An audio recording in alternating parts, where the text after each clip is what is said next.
जय हिंद दोस्तों, फिर से नए ब्लॉग में स्वागत है। एक्चुअली आज हम बात करेंगे स्पेशली फॉर बीपीएससी। आज हम केवल जितने भी टॉपिक्स होंगे और सिलेबस क्या होगी, अपनी एक्सपीरियंस और अपनी जर्नी के दौरान क्या क्या मैंने गलतियाँ की वो भी मैं आपको ऐड करके बताऊंगा। और इसका सिलेबस के साथ में आगे का जो भी इसके मटेरियल्स बुक्स होंगे जो अपने पढ़ाई के दौरान मैंने यूज किया, उससे गेन किया जो भी नॉलेज, उसके बारे में बताऊंगा। तो सिलेवार तरीके से पहले हम अपने आज देखेंगे अपनी जर्नी के बारे में, थोड़ा सा मैं आपको बताऊंगा। तो ये मेरी 64वीं की मार्कशीट है जो आप देख रहे होंगे स्क्रीन के ऊपर, जिसमें मेरा प्री में आया था 114 नंबर। और उसके बाद मेरा सिलेक्शन हुआ मेंस के लिए, जिसमें हिंदी में 39 नंबर आया था, जिसके लिए मैं बिल्कुल पढ़ाई नहीं किया था, क्योंकि प्रीवियस ईयर का मैं पेपर देखा था 63वीं का हिंदी का। तो उसका पेपर देख करके मुझे लगा कि ये हो जाएगी, क्योंकि इसमें व्याकरण और कुछ हिस्से वगैरह लिखने थे और प्रवाची शब्द वगैरह रहते हैं, विलोम शब्द, शुद्धि अशुद्धि। तो ये चीज़ देखकर मुझे लगी थी कि हो जाएगी, पढ़ने की ज़्यादा ज़रूरत नहीं पड़ेगी। तो मैंने नहीं पढ़ा, ओवर कॉन्फिडेंस है जो भी बोले, लेकिन 39 नंबर आया था इसमें। और मुझे डर था इसमें भी, फर्स्ट पेपर में भी जो हिंदी का था, कि इसमें मैं क्वालिफाई कर पाऊँगा कि नहीं, क्योंकि पेपर देकर मैं निकला तो काफ़ी टफ मुझे लगा था और मुझे रियलाइज़ हुआ था कि उस टाइम पढ़ना चाहिए था मुझे। लेकिन खैर आगे देखते हैं। जीएस फर्स्ट पेपर में 139 आया है। 139 आने का मतलब है कि इसमें कम से कम 170 के आसपास आना चाहिए था, वह 175 प्लस। तो इसका रीज़न था कम आने का, क्योंकि डीआई जो डीआई मैथ होता है फर्स्ट पेपर में, जो 72 नंबर का होता है, वो काफ़ी मुझे हार्ड लगा था उस टाइम। काफ़ी लोग जो मेरे उस बैच में जो एग्ज़ाम दिए, जो सिलेक्शन हुए, मेरे दोस्त लोग भी हुए, तो मैंने उनसे बात किया तो वो भी इस चीज़ को गौर किए और बताए अपने एक्सपीरियंस कि हाँ काफ़ी टफ था और इसमें काफ़ी दिक्कत उनको भी हुई। तो मेरा इसमें काफ़ी डीआई काफ़ी कमज़ोर पड़ गया था और इस वजह से डीआई नहीं बना था। और जब मैं तैयारी कर रहा था मेंस का, उस दौरान भी जो पहले बैच के लोग थे जो इस जर्नी से गुजर चुके थे, वो भी बताते थे अपने वीडियो में कि आप डीआई पे ज़रूर फोकस कीजिए, डीआई सोल्व कीजिए डेली, खास करके जो प्रीवियस ईयर क्वेश्चन है उसको देखिए और डेली कम से कम एक डीआई सोल्व कीजिए। और 72 में 72 आप अगर ले आते हैं तो ये चांस बन जाती है कि आप मेरिट में अच्छा कर जाएंगे। लेकिन जब मैंने 63वीं का डीआई देखा था, तो उसके पहले का जो भी डीआई देखा था मुझे एवरेज लगा था कि बन जाएगा ये चीज़ें, इतनी हार्ड भी नहीं, तो मैंने इस पर ज़्यादा फोकस नहीं किया था। लेकिन एग्ज़ाम का टाइम पेपर जब आया तो काफ़ी हार्ड लगा और मेरे से बहुत कम नंबर के बने थे डीआई, इस वजह से 139 ही रह गया मार्क्स। सेकेंड था जीएस पेपर सेकेंड, जो 132 नंबर। तो 132 ये भी एवरेज मार्किंग है, क्योंकि उसमें टॉपर्स और जो भी अच्छे जो मेरिट में लाए थे उन सबका लगभग 150 के अराउंड में ही था सेकंड पेपर का। तो मुझे GS2 में मार्किंग मुझे अच्छा लगा कि ठीक है 132 भी अच्छा है उनके अकॉर्डिंग। अब देखते हैं जो ज्योग्राफी, जो ऑप्शनल पेपर है, ज्योग्राफी में मुझे 180 मिले थे। और मैं मानता हूँ कि ज्योग्राफी में मेरे सब्जेक्ट में उस टाइम का मुझे ऐसा लगता है कि हाईएस्ट नंबर के आसपास के राउंड में ही हुआ कि 180 कोई भी सब्जेक्ट या ऑप्शनल में अपना उठाना, खासकर जो हिंदी मीडियम के बच्चे हैं, और जैसे हिस्ट्री हो गया, ज्योग्राफी या जो भी हो, साइकोलॉजी वगैरह, तो उसमें 180 क्रॉस कर जाना काफ़ी अच्छा मार्किंग माना जाता है। तो मुझे 180 मिले थे, काफ़ी अच्छा मार्किंग इसमें हुआ था। उसके बाद रिटन क्वालिफाई हुआ मैं, 451 आया। फिर मुझे इंटरव्यू के लिए कॉल आया। मैं इस जर्नी में बता दूं कि इसमें मैंने कोई भी मॉक नहीं दिया, नहीं मैंने मेंस के लिए कोई भी मॉक नहीं दिया, लिखा खुद से ही मैंने प्रैक्टिस किया। पीछे के जितने भी लोग वीडियो जो डालते थे आंसर राइटिंग का, उसका एनालाइज मैं करता था, देखता था कि किनका अच्छा है, किनकी तारीफ़ की जा रही है आंसर राइटिंग की, तो मैं उस तरफ की लिखने की कोशिश करता था। और जो भी पिक्चर हो या जो भी डाटा वगैरह होता था, मैं हर आंसर में डालने की कोशिश करता था। तो मैंने खुद से ही प्रयास किया था आंसर राइटिंग। इंटरव्यू के लिए भी सेम, इस टाइम कोविड का टाइम था तो कहीं जा भी नहीं सकते थे। हालांकि जो पटना के नज़दीक में थे वो मॉक वगैरह दे रहे थे, लेकिन मैं जहानाबाद में था उस टाइम, तो मैं कहीं जा नहीं सकता था। तो हालांकि मैंने इंटरव्यू के काफ़ी सारे वीडियो देखे और उससे मुझे काफ़ी बेनिफिट भी मिली। जो इंटरव्यू दे के आ रहे थे वो अपना भी एक्सपीरियंस शेयर कर रहे थे यूट्यूब पे वीडियो पे, तो उससे भी थोड़ी अनुभव मिल रहा था कि क्या क्या चीज़ें पूछी जा रही है वहाँ पे और किस चीज़ पे मुझे ध्यान देनी है। तो और ख़ुद ही मैं मिरर के सामने बैठ कर के और खुद ही प्रैक्टिस करता था डेली, कम से कम आधा घंटा 1 घंटा शाम में, रात में तैयार होकर के ड्रेस पहन करके।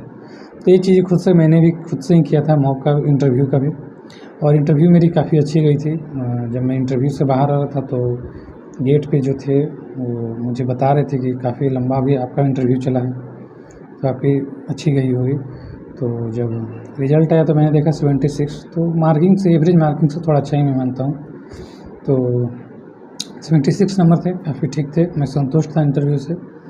लास्ट 1-2 क्वेश्चन जो मुझे थोड़ा सा दिक्कत फेस हुआ था, तो उसमें शायद उस वजह से और भी अच्छा नंबर आया था, लेकिन उस वजह से डाउन हो गया था। तो कुल 527 नंबर आए थे और उस टाइम का जो मेरिट था 535 नंबर बना था।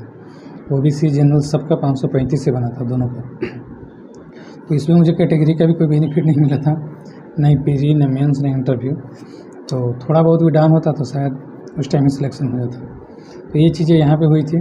और इस दौरान मैं एक चीज़ और बताना चाहता हूँ कि ये ठीक है प्री, मेंस, इंटरव्यू, लेकिन ये काफ़ी एक अनलकी चीज़ होता है जब आप प्री, होता है कि मैं उसके बाद 2 बार मैं प्री नहीं क्वालिफाई कर पाया। तो मैं मानता हूँ काफ़ी लोगों से मैंने पूछा, देखा, इसके पहले भी जब मैं तैयारी कर रहा था बीपीएससी का, तो उस टाइम भी लोग बताते थे कि काफ़ी अनलकी चीज़ होता है प्री। कभी कभी सब चीज़ हो जाने के बाद पता चलता है, मेरिट में भी आए हैं, जॉब में भी क्लियर कर चुके हैं बीपीएससी, उसके बाद भी प्री नहीं होता है, ये बहुत सारी चीज़ें हो जाती हैं। तो 1-2 नंबर से बार बार चीज़ें रह जाती हैं। तो इस चीज़ को ध्यान दीजिएगा, प्री अच्छे से क्वालिफाई कीजिएगा कॉन्फिडेंस के साथ। मार्किंग जितना जो एक्सपेक्टेड कट ऑफ रहता है, यूट्यूब पे लोग बताते हैं, उससे 5 नंबर 7 नंबर जो भी हो ज़्यादा आपका आ जाए तो एकदम श्योर होता है। तो काफ़ी तैयारी करने में भी मदद मिलती है, कॉन्फिडेंस रहता है, आपके पास टाइम ज़्यादा मिल जाती है, आप किसी प्रकार के हिचक में नहीं रहते हैं कि होगा नहीं होगा, आप फुली प्रिपेयरिंग करने लगते हैं अपने मेंस की। तो ये चीज़ काफ़ी अच्छा बेनिफिट मिलता है। तो मेरे साथ भी वही हुआ था 64वीं के टाइम में, 114 नंबर था, काफ़ी मैं श्योर था कि ये होना ही होना है। तो मैं पूरी तरह से पूरी अपनी लगन मेहनत से एकदम लग गया था मेंस के लिए, और उसका मुझे काफ़ी बेनिफिट मिला था। तो ये चीज़ें ज़रूर कीजिएगा और फोकस कीजिएगा कि प्री काफ़ी अच्छे से क्लियर हो। ठीक है, अब आगे चलते हैं, मैं आपको दिखाता हूँ सिलेबस। बहुत ही मुख्य चीज़ है, बहुत लोग जो पढ़ते जाते हैं उन्हें सिलेबस की पता नहीं होता है, कौन सी कहाँ पे पेपर है, क्या है ना है, कितना नंबर का कौन सा आना है, कौन सा मेंस में पेपर है ना है। तो इस चीज़ को हमेशा दिमाग में रखिएगा कि कौन कौन सा पेपर होती है और कितने नंबर की होती है, कितने घंटे की होती है, किस पे मुझे ज़्यादा फोकस करनी है। तो ये चीज़ें विशेष ध्यान देने की ज़रूरत है। तो हम लोग एक बार सिलेबस देख लेते हैं, उसके बाद आगे हम इसके क्या क्या मटेरियल्स इसके लिए होंगे उसके बारे में बात करेंगे। ठीक है, चलिए देखते हैं सिलेबस। तो आगे हम लोग पहले सिलेबस देख लेते हैं बीपीएससी का एक बार, उसके बाद हम आगे चर्चा करेंगे क्या क्या कौन सी बुक और मटेरियल्स इसके लिए पर्याप्त होगी। तो चलिए देखते हैं। पहले देखते हैं प्रीलिम्स। प्रीलिम्स जो होता है वो 150 नंबर का होता है, और इस बार इसमें चेंजिंग किया गया है, जिसमें नेगेटिव मार्किंग 0.25 रखा गया है। यानी कि 4 क्वेश्चन आपके गलती होते हैं तो 1 क्वेश्चन आपको कट कर दिए जाएंगे, और ये पेपर 2 घंटे का होता है, ऑब्जेक्टिव होता है। और फिर आगे देखते हैं, उसके बाद मेंस होता है। मेंस में है 1, 2, 3, 4, 5। मेंस में कुल मिलाकर 5 पेपर होते हैं, जिसमें से 2 पेपर जो होते हैं ओनली क्वालिफाइंग होते हैं, जिसमें आपको केवल क्वालिफाई करना है 30% मार्क्स लाके, 40% मार्क्स लाके, और इसके नंबर्स नहीं जुड़ेंगे। बाकी जो 3 पेपर होते हैं उनका मार्क्स जुड़ता है, और वही इंटरव्यू में जो मार्क्स मिलता है वो दोनों जोड़ करके मेरिट के लिए वो मार्क्स बन जाते हैं। तो देखते हैं इसमें समान जो मेंस में है वो कौन कौन से विषय हैं। तो फर्स्ट पेपर है वह है समान हिंदी का, जो 100 नंबर का होता है, 30% में नंबर लाने पे क्वालिफाई हो जाते हैं, और ये 3 घंटे का पेपर होता है। जो फर्स्ट पेपर होता है यही होता है, मैं भी इसमें दिया था तो फर्स्ट पेपर हिंदी उस टाइम भी था। फिर उसके बाद आते हैं सेकेंड पेपर जो समान हिंदी पत्र 1, ये 300 नंबर का होता है और इसका नंबर जुड़ता है। और इस 300 नंबर में एक्चुअली ये 3 पार्ट में डिवाइड रहता है इसके क्वेश्चन। फर्स्ट जो रहते हैं जो 114 नंबर के क्वेश्चन होंगे वो हिस्ट्री के होते हैं, यानी कि कुल मिलाकर 3 क्वेश्चन हिस्ट्री से आपको सोल्व करने होते हैं। वो तीनों आप अगर बांट दें डिवाइड कर दें तो 114 नंबर के आसपास पड़ते हैं 3 क्वेश्चन। फिर उसी प्रकार करेंट अफेयर्स भी 3 क्वेश्चन पूछे जाते हैं, जो आपको 3 क्वेश्चन सोल्व करने होते हैं। एक्चुअली पूछे जाते हैं ज़्यादा, 5 क्वेश्चन पूछे जाएंगे या 4 क्वेश्चन पूछे जाएंगे, उसमें से आपको 3 क्वेश्चन सोल्व करने होते हैं। हिस्ट्री में भी सेम 5 क्वेश्चन पूछे जाएंगे, 6 क्वेश्चन पूछे जाएंगे, उसमें से आपको 3 क्वेश्चन सोल्व करने होते हैं। करेंट अफेयर्स में भी सेम आपको 5 या 6 क्वेश्चन पूछे जाएंगे, जिसमें से आपको 3 क्वेश्चन सोल्व करने होते हैं। और एक होता है मैथ का, जो स्टैटिक्स बोला जाता है इसको, जो 72 नंबर का होता है। एक्चुअली इसमें 4 क्वेश्चन आते हैं मैथ का, जो इसमें से 2 क्वेश्चन आपको सोल्व करने होते हैं, जो 36 नंबर का होता है, कुल 72 नंबर का। ये तीनों कुल मिलाकर 300 नंबर का होता है, 3 घंटे का पेपर होता है। फिर आगे देखते हैं नेक्स्ट जो पेपर है वो है समान अध्ययन पत्र 2। ये भी 300 नंबर का होता है और इसके अंदर पॉलिटी का क्वेश्चन होता है, ज्योग्राफी और इकोनॉमिक्स का क्वेश्चन होता है और साइंस टेक का क्वेश्चन होता है, यानी विज्ञान प्रौद्योगिकी का। तो पॉलिटी में भी सेम वैसा ही जैसे ऊपर हम लोग अभी देखें, हिस्ट्री में जैसे 3 क्वेश्चन सोल्व करने होते हैं, यहाँ पे भी सेम वैसा ही है, 3 क्वेश्चन आपको सोल्व करने होंगे, लेकिन क्वेश्चन ज़्यादा रहेंगे, 5 या 6। वैसे ही ज्योग्राफी और इकोनॉमिक्स में भी सेम रहता है 114 नंबर का, और साइंस टेक में 72 नंबर का। सेम वैसा ही प्रोसेस है, सब में 2-2 क्वेश्चन ज़्यादा रहता है। आपको जो भी ईजी लगता है आप वो क्वेश्चन सोल्व कीजिए। तो यहाँ आप समझ गए होंगे, ये भी 3 घंटे का पेपर होता है, ये भी 300 नंबर का होता है। यानी समान अध्ययन फर्स्ट और समान अध्ययन सेकंड जो 2 पेपर होता है, ये दोनों का नंबर जुड़ेगा। और तीसरा देखते हैं जो बीपीएससी ने फ़िलहाल इसमें चेंज किया है, जो इस पेपर को जोड़ा है, वो है निबंध, जो इस बार से इसमें जोड़ा गया है। तो निबंध ये 300 नंबर का होगा और अभी तक पेपर यानी कि इसके एग्ज़ाम अभी नहीं हुए हैं, जो इस बार चेंजिंग किए हैं 68 में। तो माना जा रहा है कि 3 क्वेश्चन दिए जाएंगे निबंध का, जो 100 नंबर का होंगे आसपास, और ये भी 3 घंटा का पेपर होगा। ठीक है, इसको भी आप लोग समझ गए होंगे। और जो वैकल्पिक विषय है, जो पहले भी रहता था ऑप्शनल पेपर, जो पहले 300 नंबर का होता था, उसका नंबर जुड़ता था और जिसका बेनिफिट काफ़ी लोग उठाते थे, लेकिन वो चीज़ें अब हटा दी गई है। अब ये केवल क्वालिफाइंग रह गई। तो समान जो जनरल के बच्चे हैं उनको 40% लाना होगा, और जिस तरह और जैसे जैसे कैटेगरी नीचे जाती है वैसे वैसे उनको कम कर दिया गया है परसेंटेज यहाँ पे क्वालिफाइंग नेचर का। तो ये भी ऑब्जेक्टिव भी होगा, एमसीक्यू होगा, 100 नंबर का होगा, और ये भी 3 घंटे का ही होगा। यानी कि वैकल्पिक विषय और समान हिंदी का विषय, ये दोनों क्वालिफाइंग नेचर का होगा। इसमें केवल आपको पास करना है और मेहनत आपको 3 विषय पे करना है, निबंध पे, समान अध्ययन पत्र 1 और समान अध्ययन पत्र 2 पे, जो तीनों 300 नंबर के होगा। तो ये कुल मिलाकर ये मेंस का हो गया सिलेबस, जो 5 विषय था। अब आते हैं इंटरव्यू। इसके बाद इसमें है कि आप क्वालिफाइंग कर जाते हैं मेंस के लिए, तो आपको इंटरव्यू के लिए बुलाया जाता है। इंटरव्यू में आपको 120 नंबर का इंटरव्यू होता है, और उसके बाद मेरिट के लिए वही 300 तीनों जुड़ जाएगा, यानी 900 नंबर मेंस का और 120 नंबर इंटरव्यू का, यानी कुल 1020 नंबर जिस पे मेरिट बनती है, और इसी के आधार पे चयन होती है। और इसका कट ऑफ अगर पहले की तुलना में देखा जाए तो 535 के आसपास जनरल का रहता है, ओबीसी बीसी का भी 535-34 सेम यही रहता है, और फिर उस आधार पे कैटेगरी के आधार पे नीचे डाउन होती चली जाती है। यानी कि 55-57 के आसपास में इसका परसेंटेज अगर देखा जाए तो लाने पे आप मेरिट में चयन हो जाते हैं। तो ये मुख्य बीपीएससी का सिलेबस था, जो एक संक्षिप्त रूप से मैं आपको बता दिया हूँ। तो आप इस चीज़ को देख लीजिएगा गौर से अपना जो वीडियो है उसको रोक करके कि हाँ कौन कौन सी विषय कहाँ पे कितने नंबर की है, कहाँ पे ज़्यादा विशेष ध्यान देने की ज़रूरत है। तो इस आधार पे आप अपना जो भी है वैकल्पिक विषय का भी चयन कीजिएगा।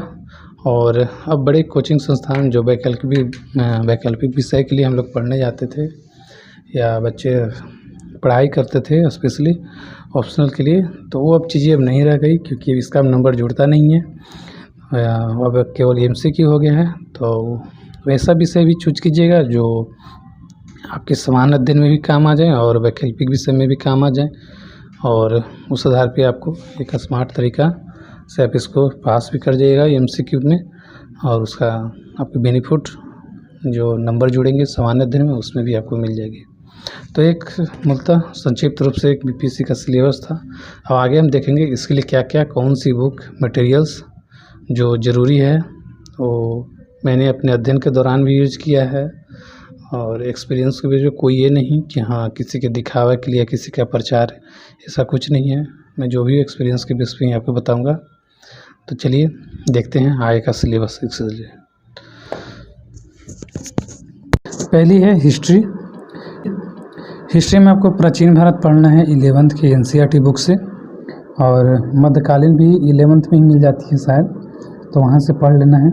और मॉडर्न के लिए बिपिन चंद्रा की बुक आती है, आधुनिक भारत की एक आती है जो ज़्यादा मोटी बुक नहीं होती है, और एक स्वतंत्रता संघर्ष थोड़ी सी मोटी बुक होती है, लेकिन ये दोनों बुक काफ़ी उपयोगी हैं।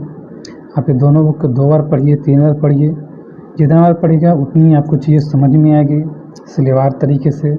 कौन सी घटना कब घटी, क्यों घटी, कैसे घटी, इसका परिणाम क्या था, दुष्परिणाम क्या था, क्या क्या प्रभावित हुई, कौन कौन से लोग इसमें सम्मिलित थे, सारा चीज़ आपको मॉडर्न की जानकारी यहाँ से मिल जाती है। तो इस तीनों चीज़ को आप नोट कर सकते हैं मॉडर्न के लिए। और इसके साथ ही आप लूसेंट का सहारा आप ले सकते हैं थोड़ा बहुत फैक्ट्स के लिए। हालांकि फैक्ट्स जब आप पढ़ेंगे यहाँ पे तो आप यहाँ पे भी उसको हाईलाइट करते जाएंगे, लेकिन प्राचीन मध्यकालीन पढ़ने का मतलब है कि आप थोड़ा सा जो भी चीज़ कहानी हो आप उसको थोड़ा सा समझ जाएंगे, क्योंकि इसको हर बार आप नहीं पढ़ पाएंगे क्योंकि उतना टाइम नहीं होती है। तो 1-2 बार आप पढ़िएगा और थोड़ा सा कहानी थोड़ा सा भी आप समझ जाइएगा चीज़ों को, तो फिर आप जो भी फैक्ट्स वाली बुक पढ़िएगा, लूसेंट हो, क्राउन हो या एसपीडी जो भी बुक हो, तो वहाँ से आपको ये चीज़ें काफ़ी ईजिली समझ भी आएगी और काफ़ी जल्दी याद भी हो जाएगी। तो ये चीज़ें इस चीज़ को ध्यान रखिएगा। अब आते हैं ज्योग्राफी पे। तो ज्योग्राफी में एक बुक आती है ऑक्सफोर्ड स्टूडेंट एटलस की, जो काफ़ी इम्पोर्टेंट बुक है। और मैं समझता हूँ कि इस चीज़ को आप अगर पढ़ते हैं डेली, कम से कम थोड़ा बहुत भी चलते चलते भी ध्यान देते हैं, अपने मोबाइल में ही एटलस डाउनलोड कर लीजिए और हर कंट्री को देखिए कहाँ पे कौन सी कंट्री है। जैसे यूक्रेन में हो रही है घटना, तो पूरी यूक्रेन की आसपास की कंट्री को देखिए, कौन सी सागर वहाँ पे हैं, तो उस चीज़ को ध्यान में रखिएगा। तो कभी भी कोई घटना होगी आप इजीली उसको पकड़ लीजिएगा, और इस चीज़ को लोकेट कर करके जब आप किसी आंसर राइटिंग में लिखिएगा तो काफ़ी अच्छा नंबर भी आता है। जैसे इजराइल का कोई मुद्दा हो या फिर कोई भी हो, ब्राज़ील हो, कौन से कॉन्टिनेंट में पड़ता है, ये सब चीज़ें, कौन सी धाराएँ कहाँ से, जो जलधाराएँ होती है महासागरीय, कहाँ से कैसे गुजर रही है, जितने सारी मैप में आपको इसमें मिल जाएगी ऑक्सफोर्ड एटलस की बुक में। इसमें हर कॉन्टिनेंट की, हर कंट्री की सारी चीज़ इसमें जानकारी है। हर माउंटेन कहाँ पे क्या है ना है, फिजिकल, इसमें फिजिकल ज्योग्राफी में और जो ज्योग्राफिकल होते हैं दोनों, पॉलिटिकल दोनों इसमें है। तो आप इसको ईजिली इसको कवर कर पाइएगा। तो डेली कम से कम आप मैप देखिएगा ज़रूर। दूसरी चीज़ अब आती है बुक्स की। तो बुक में आती है 11th-12th की 2 बुक आती है डी.आर. कुल्लर की, तो ये काफ़ी हेल्पफुल है। आप अच्छे से इसमें देख पाइए, जब आप पढ़िएगा तो समझ पाइएगा कि कैसे मानसून आती है और कैसे कौन से महीना में कहाँ पे कितनी बारिश हो रही है, दबाव क्या है, वायु प्रेशर, वायु राशियाँ, जितने भी हर चीज़ है। तो इसमें एक विश्व भूगोल है और एक भारत का भूगोल है, तो ये दोनों यहाँ से इसमें कवर हो जाएगी। तो और थोड़ा बहुत अगर कहीं आपको समझ में ना आए पढ़ते वक्त, तो थोड़ा बहुत कहीं से वीडियो निकाल करके यूट्यूब से आप इजीली देख सकते हैं उस चीज़ को। तो ये दोनों चीज़ें यहाँ से आपको कवर हो जाएगी। और हमेशा ज़रूर मैप ज़रूर देखिएगा एटलस, कोई भी टॉपिक पढ़िएगा तो एटलस ज़रूर खोल के रखिएगा, खासकर ज्योग्राफी में। तो ये चीज़ ध्यान रखिएगा ज़रूर। अब आते हैं तीसरी चीज़ पॉलिटी पे। पॉलिटी में एक आती है लक्ष्मीकांत की बुक जिसका नाम है भारत की राज्य व्यवस्था। ये बुक थोड़ी सी मोटी है लेकिन घबराने की ज़रूरत नहीं है। स्टार्टिंग में देख के लगता है कि केवल एक पॉलिटी की बुक इतनी मोटी है, इतना में तो कोई बुक लेकर के पूरी जॉब निकल जाएगी। तो स्टार्टिंग में आपको लगेगी, हालांकि उसमें कुछ चीज़ें जो आपको अनुपयोगी भी लगेगा, कुछ सेट प्रैक्टिस टाइप का है, प्रीवियस क्वेश्चन पेपर भी लास्ट में, तो इस टाइप का है। लेकिन उसको आप धैर्य रख के थोड़ा पेशेंस के साथ में पढ़िएगा। एक बार नहीं, 2 बार नहीं, 3 बार नहीं। स्टार्टिंग में टाइम थोड़ा ज़्यादा लेगा, हो सकता है 2 महीना में ख़त्म हो, 3 महीना में ख़त्म हो, फिर वो बहुत कम टाइम में ख़त्म होने लगेगा। फिर आपको वो चीज़ें काफ़ी कम टाइम में समेट लेंगे। आपको लगेगा तो महीना भर में, 15 दिन में मैं ख़त्म कर सकता हूँ। कहाँ पे कौन सी टॉपिक है, कौन सी चीज़ें, आपको चीज़ें आँख बंद की ही पता चल जाएगी कि हाँ मौलिक अधिकार है तो मौलिक अधिकार में कौन से कहाँ पे होगा, ये चीज़ें। तो ये चीज़ें बहुत सिलेवार तरीके से। और एक चीज़ और, प्रीवियस ईयर का पेपर ज़रूर रखिएगा। जब आप मेंस के प्रिपरेस तैयारी करते हैं तो उस टाइम तो होता ही है, लेकिन जब आप मटेरियल्स खरीदेगा उस टाइम प्रीवियस ईयर का जो भी पेपर हो मेंस का वो भी रखिएगा। क्योंकि जब आप पढ़िएगा तो आपको पता चलेगा कि कितनी डीपली क्वेश्चन पॉलिटी से मेंस में भी आती है। तो ऐसे तो आप स्टार्टिंग में आप फैक्ट्स को बस कलर कीजिएगा, निकलते जाइएगा कि ये इम्पोर्टेंट है, ये नहीं है, ये नहीं है, आप खुद से बस जज कीजिएगा। लेकिन जब आपके पास वो क्वेश्चन पेपर हुआ तो आप उस चीज़ को मिलान भी कीजिएगा कि जो मौलिक अधिकार से क्वेश्चन पूछा गया है पिछले बार या 2 साल पहले, वो कितना डेप्थ में जाकर क्वेश्चन पूछा है, या कैसे रिलेट करके पूछा है नीति निर्देशक तत्व से, या मौलिक तत्व, मौलिक कर्तव्य से, या किसी अन्य चीज़ को करेंट के मुद्दा बना करके मौलिक अधिकार से। तो जब आप पढ़िएगा तो आपको वहाँ पे ऑटोमेटिक है कि आप उतना डेप्थ में जाइएगा, उतना डेप्थ तक आप ध्यान से पढ़िएगा, कंसंट्रेशन हो करके।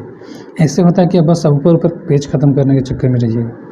तो ये चीज़ें होती है, तो इस चीज़ को ध्यान जरूर रखिएगा। आप प्रीवियस ईयर का जो भी पेपर हो, आप जो भी सब्जेक्ट पढ़ें उसको भी रखिएगा और ध्यान में रखिएगा कि कौन से क्वेश्चन पूछा गया है कहाँ पर से। तो इस चीज़ को ध्यान रखिएगा। तो ये चीज़ है। तो पॉलिटी की बात हुई लक्ष्मीकांत की, इसको धैर्य तरीके से पढ़िएगा, थोड़ा टाइम लेगा लेकिन काफ़ी अच्छी। एक बार आप पढ़ लीजिएगा, 2 बार पढ़ लीजिएगा तो काफ़ी अच्छी नॉलेज हो जाएगी। आप लूसेंट वगैरह को 1 दिन में ख़त्म कर दीजिएगा, कोई बड़ी चीज़ नहीं है। आपको स्टार्टिंग में यही लूसेंट का आपको लगेगा कि लोग सालों से पढ़ते रहे बस लूसेंट ही लूसेंट ही, लेकिन जब इतनी मोटी मोटी भी आप बुक पढ़ लीजिएगा तो उसके सामने लूसेंट कुछ नहीं है। 1 दिन में आप पूरी पॉलिटी ख़त्म कर दीजिएगा लूसेंट की। तो ये चीज़ें हो गई। याद करने की कोशिश कीजिएगा, लिख करके भी, जो भी हो जैसे हो, मेहनत ज़रूर कीजिए। ये चीज़ हो गई। अब आते हैं इकोनॉमिक्स की। इकोनॉमिक्स की बुक है 11-12 की NCERT आती है। हालांकि इसमें जो आप खुद से पढ़िएगा उतना समझ में नहीं आएगी चीज़, जो मैंने भी देखा था इस चीज़ को जब पढ़ रहा था। तो अब छोटे छोटे वर्ड को हो सकता है कि यूट्यूब से भी आप सर्च करके उसको वीडियो के माध्यम से देख लीजिएगा। मेन इकोनॉमिक्स में वर्ड समझना होता है, जैसे मुद्रास्फीति, अपस्फीति, या जो भी UNDP, HDI वगैरह, जो भी ये सब छोटे छोटे वर्ड हैं। मुद्रास्फीति बढ़ रही है, घट रही है, तो इस पर क्या इकोनॉमिक्स का प्रभाव पड़ रहा है। तो ये सब छोटे छोटे चीज़ हैं, MPI वगैरह, तो ये सब चीज़ें हैं। तो ये सब चीज़ें छोटे छोटे वर्ड की ही ज़रूरत पड़ती है मेन समझने की। तो आपको हालांकि बुक में है लिखी हुई, लेकिन उतना आप क्लियरली नहीं समझ पाइएगा। तो आप लूसेंट से भी समझ सकते हैं, उसमें भी छोटा छोटा वर्ड दिया हुआ है, या फिर आप यूट्यूब से भी इसको सर्च करके वर्ड को आप समझ लीजिएगा।